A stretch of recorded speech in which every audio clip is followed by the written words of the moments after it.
Ganito naka-responsive yung screen or LCD nitong Samsung A05 na ginawa natin. Nireplace na natin yung buong LCD at kasama yung frame. Dahil ang problem nito ay yung touchscreen, freezing at saka nag-ghost touch. So kita nyo naman, nakapaglaro na tayo na maayos.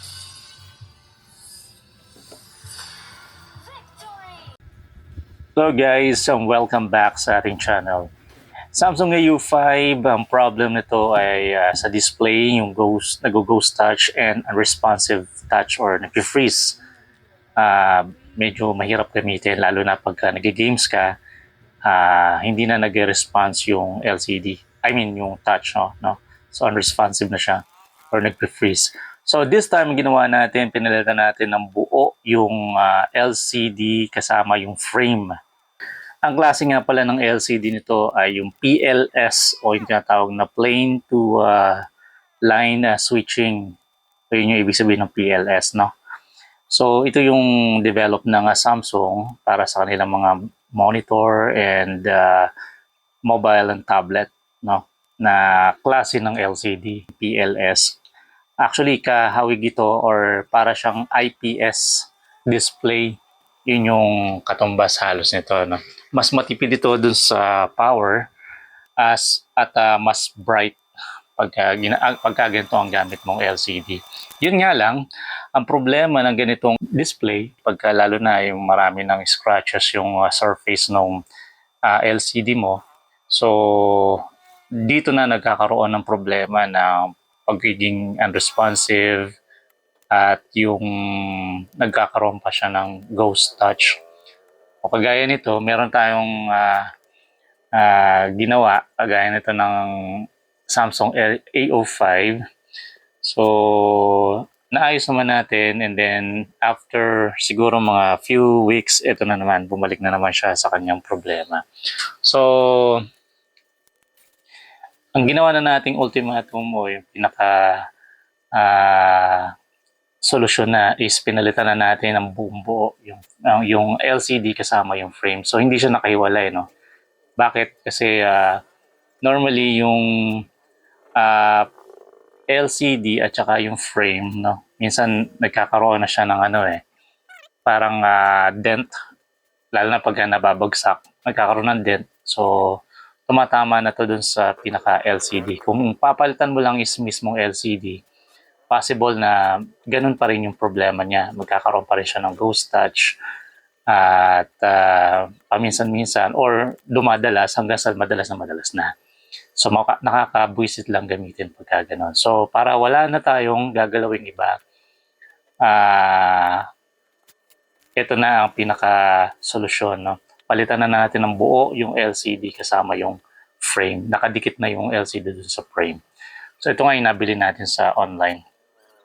So, pinapalit na lang natin yung ating mga parts doon sa bagong frame, no?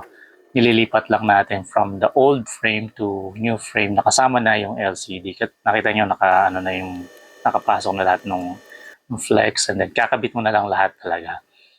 So, habang tinatransfer natin dito, guys, no? Syempre, ingat lang tayo doon sa pagtanggal and then lalo na ng mga flex, no? Maninipis lang itong mga flex na to. Pagka tinatanggal natin, may possibility na mapunit. So, ingat-ingat lang, lalo sa mga nagdi-DIY. Pero sa mga veterano na, easy na lang sa kanila to. Wala nang keme-keme na tanggal dito, kabit, tanggal, kabit. Ayan, kaya-kaya na yan.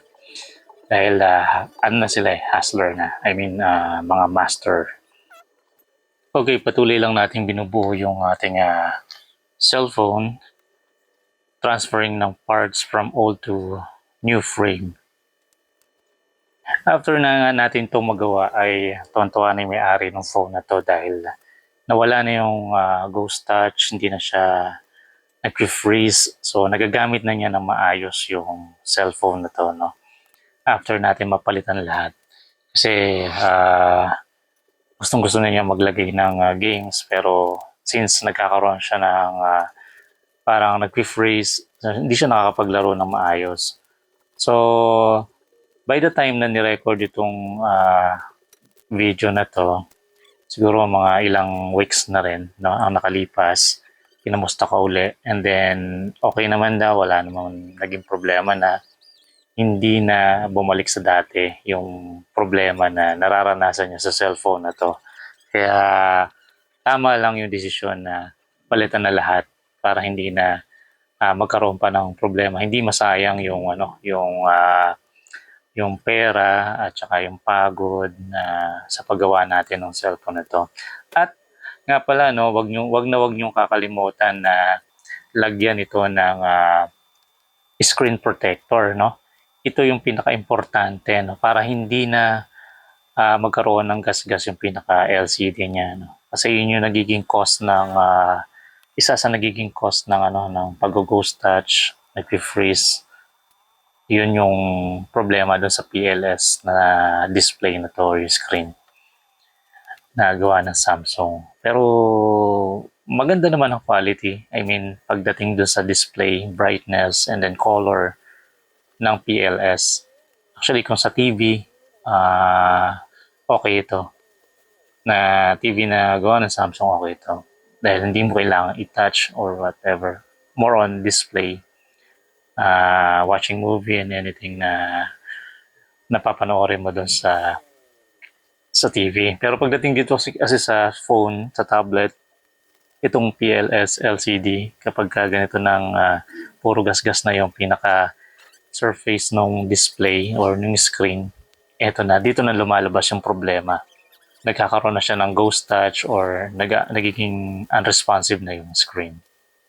Okay, sa last part na tayo, dikit na tayo ng pinaka-back cover. Ayan.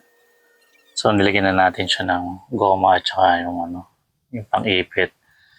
Then, moving forward, ito, nilalagyan natin siya ng screen protector. Sabi ko nga kanina, dapat lagyan natin ng screen protector para maiwasan na yung gasgas dun sa screen para nawawala na yung ghost touch.